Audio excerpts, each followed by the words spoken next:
Sa gitna na napapabalitang love triangle, nagkasama sa isang production number sa Party Pilipinas, sina Mark Heras, Ina Asisio at Chris Bernal.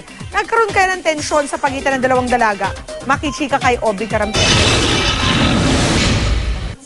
Sa kabila ng mga intriga na pagsiselos ni Ina Asisio sa ka-love team ng nobyong si Mark Heras na si Chris Bernal, nagsama sa isang production number sa Party Pilipinas noong linggo sina Ina, Mark at Chris.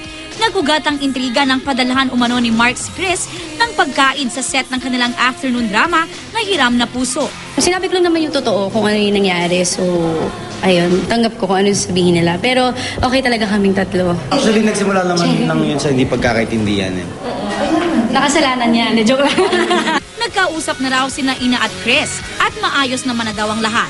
Patunay nga raw nito ang pagpayag nilang tatlo na magsama sa isang production number. Nung una awkward siya, and then nung nakapag-rehearse na kami, and then nakita namin kung paano nila gagawin yung prod, okay na rin naman. Kasama ko si Ina nag-rehearse, nagtulungan kami, yung sa mga steps, ganun. At saka ilang beses din namin i-rehearse sa stage.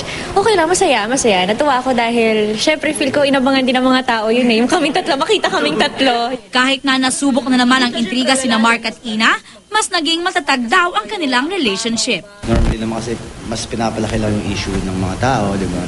So ito na yun, nakita nila na nag-perform kami. Nakita nila nag-perform kami tatlo at nag-uusap naman talaga yung dalawa. Kahit sino namang love team ni Mark, supportado ko. So, supportado ko sila sa Hiram na Puso. So, sana kasi ever since naman naging kami nito, lahat naman love team niya okay sa akin eh. Aubrey Carampel, updated sa Showbiz Happenings.